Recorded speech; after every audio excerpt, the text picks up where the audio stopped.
Hello and welcome to the International Daily Roundup with People's Dispatch, where we bring you some of the top stories from across the globe. Let's take a look at today's headlines. Israel continues bombing of Gaza as aid agencies appeal for humanitarian access. Police arrest student protesters from rural training school in Mexico. Protesters denounced Danish government's plan to deport Syrian refugees, and in our video section, we take a look at the Fight for 15 strike held by McDonald's workers across the US. 32-year-old Huda al-Khuzindar was killed in an Israeli strike on Gaza in the early hours of May 20th. The Wafa news agency reported that several others were injured in 30 Israeli raids on Gaza City, Jabalia, and Khan Yunis.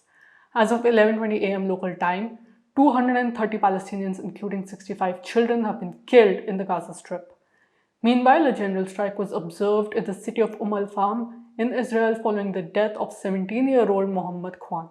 Israeli PM Benjamin Netanyahu said on Wednesday that the bombing of Gaza would continue until, quote, its objective is achieved. The attacks on Gaza have continued despite several reports on May 19th of a potential ceasefire agreement. As per a May 19th report by the UNOCHA, Israeli-controlled passenger and goods crossings remained closed. Humanitarian cargo, including food, COVID-19 vaccines, medical supplies, and fuel, has not reached Gaza. The Ministry of Agriculture has reported that 30,000 liters of milk is spoiled every day. Farmers are unable to access their farms or markets, and there has been a 50% decrease in the availability of agricultural inputs. A full closure of the sea has also completely disrupted fishing activities. Water and sanitation systems have also been damaged.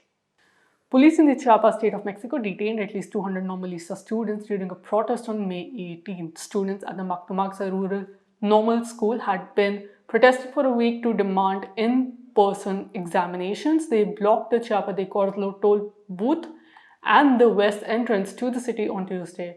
At least 500 riot police officers were deployed to the scene, and tear gas was used to evict the students. As per the State Attorney General's office, 95 arrests were made, including 74 young women and 21 young men. Officials claim to have confiscated firecrackers, Molotov cocktails, and vehicles from the students. They are facing charges including mutiny, rioting, gang membership, and robbery with violence. Detained students reported being physically and sexually abused by police officers.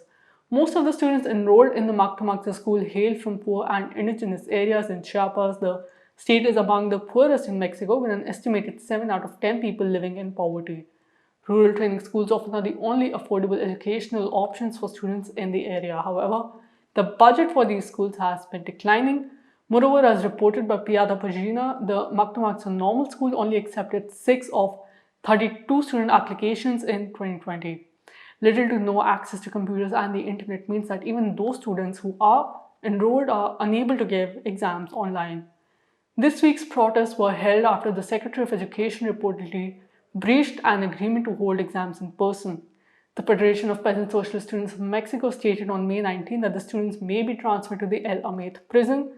Families of the arrested students held protests outside the State Attorney General's office on Wednesday. Hundreds of people also held solidarity marches in Chiapas to demand their release.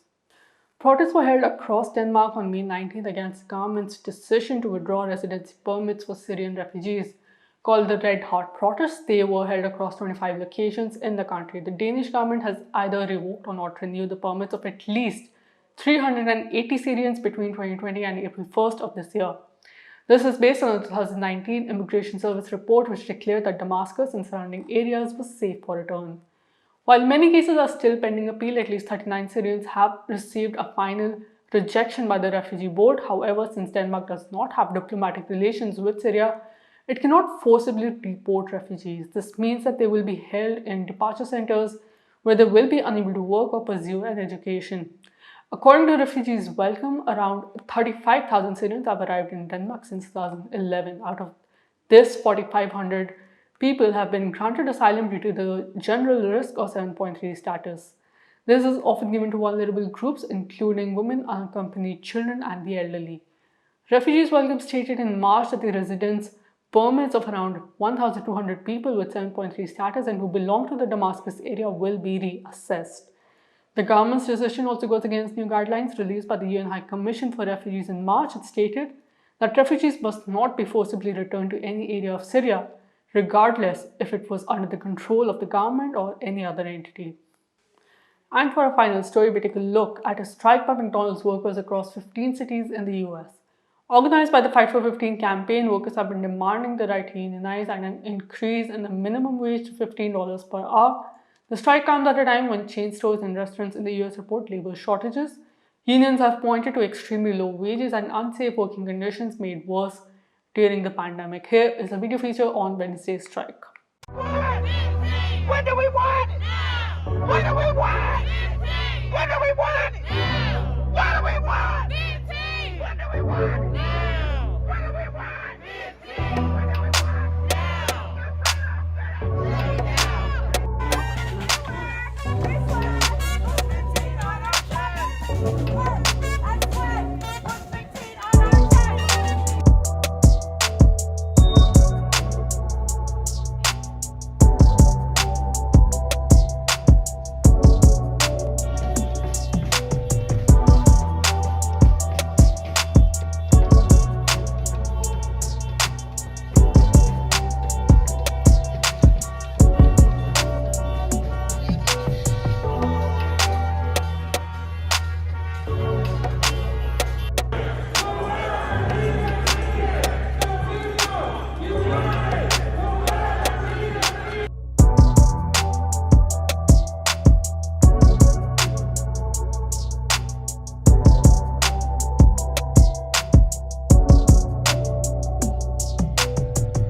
McDonald's decía que no nos podía pagar a 15, pero nosotros los trabajadores demostramos que sí pueden pagarnos a $15 a todos los trabajadores de McDonald's. McDonald's ahora quiere pagar a una porción de trabajadores $15, cuando no es justo. Ellos son una de las corporaciones más grandes del mundo.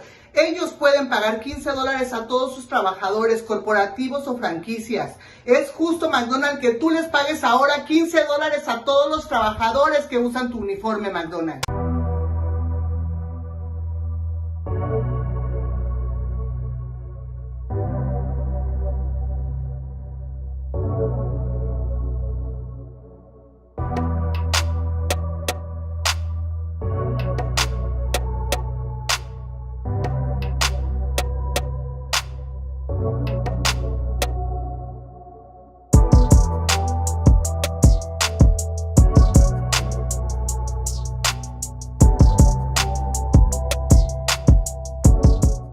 And that's all the time we have for today in this episode of the International Daily Roundup. For more such stories and videos, visit our website, peoplesdispatch.org, subscribe to our YouTube channel, and follow us on Facebook, Twitter, and Instagram. Thank you for watching.